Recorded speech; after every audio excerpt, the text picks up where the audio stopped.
will live close to Niger Republic after leaving office as President. Buhari, welcome to the news and please subscribe to our channel. To get notified when we post hot juicy news updates, please click on the notification bell. President Muhammad Buhari says he will live very close to Niger Republic after bowing out of office next year. Buhari said the move is to ensure he is fully safe. I have promised a lot of my colleagues that I will try to be as far away as possible from Abuja when I leave office, so that nobody can create any problem for me anymore. I'll be in Dora, which is on the border with Niger Republic, and I think, in spite of technology, I'll be safe enough there, he said. The president stated this when he received leadership of the Federal Capital Territory and representatives of the FCT community who paid him Christmas homage at the presidential villa Abuja on Sunday. He lauded FCT Minister Mohammed Bello for exhibiting the virtues of transparency, honesty, and integrity while managing the affairs of the nation's capital territory. According to the Nigerian leader, he deliberately pointed Bello as FCT minister and refused to deploy him because of his good character. He said Bello had proven to be a better manager of both financial and human resources. The news agency of Nigeria then reports that the president was reacting to an earlier testimony by Senator Smart Adeyemi, Chairman Senate Committee on FCT, who described the FCT minister as the most transparent and honest minister in the history of the FCT.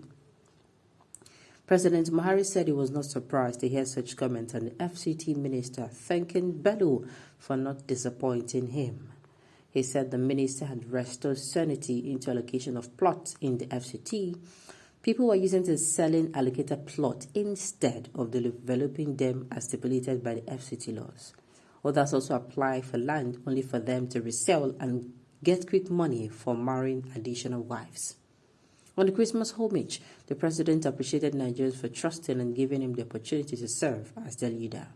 He told the delegation, led by the FCT minister, that while campaigning for president in 2003, he took his time to visit the 774 local government areas of the country, and he got overwhelming support from the people. The leader of the delegation and the FCT minister had earlier told the president that the Christmas homage had made mandatory in view of the fact that he is the Governor General of the FCT. It is not surprising to pay such visits because constitutionally, as the Governor General of the FCT, you are also the head of the administration of the FCT, but you have graciously delegated that to me. Today marks a milestone for us because in 2020 and 2021, we could not pay such a visit due to the emergence of coronavirus, he added.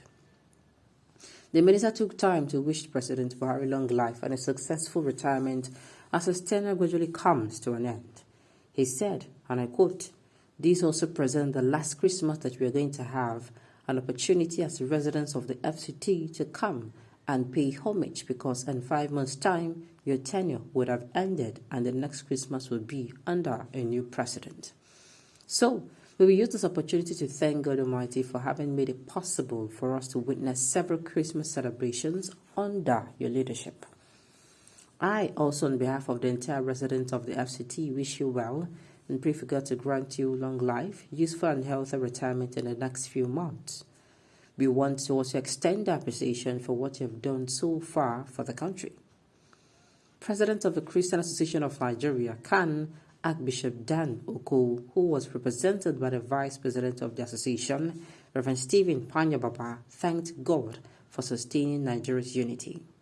He also lauded the President for his effort in addressing socio-economic challenges facing the country despite all natural and human difficulties.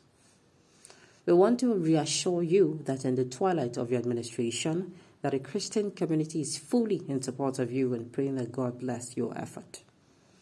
This desire you have to see that the sufferings of the citizens of this nation is elevated will begin to yield fruits. We are not unaware of the challenges that you continue to face, especially security challenges which have become a very persistent problem in our nation today. We are praying and we have not given up hope And we want to encourage you to continue doing your best. And we believe God will one day intervene and do what man cannot do, he stated. He also prayed for successful and peaceful conduct of 2023 general elections across the country.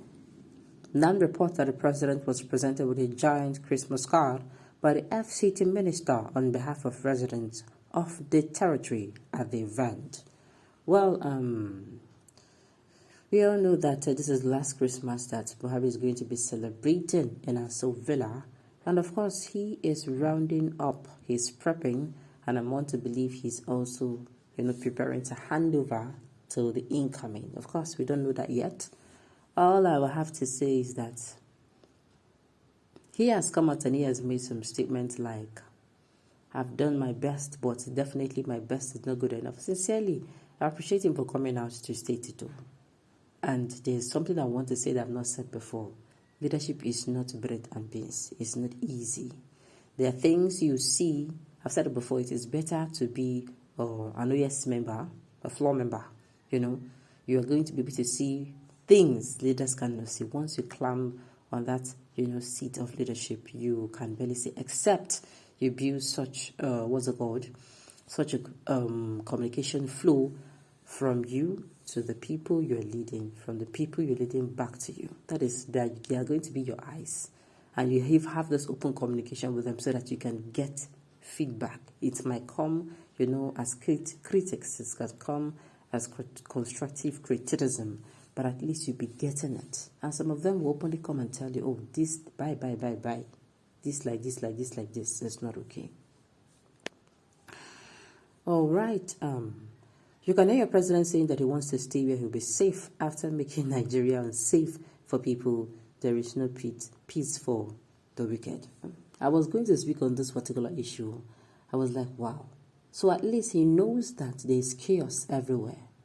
At least he's not deaf to that particular one. Thank God. He knows. Then that means he should spend the remaining rest of his days to do the magic now. So that he's going to... Yes, now. I keep saying it. People who are coming in, I wish they would learn.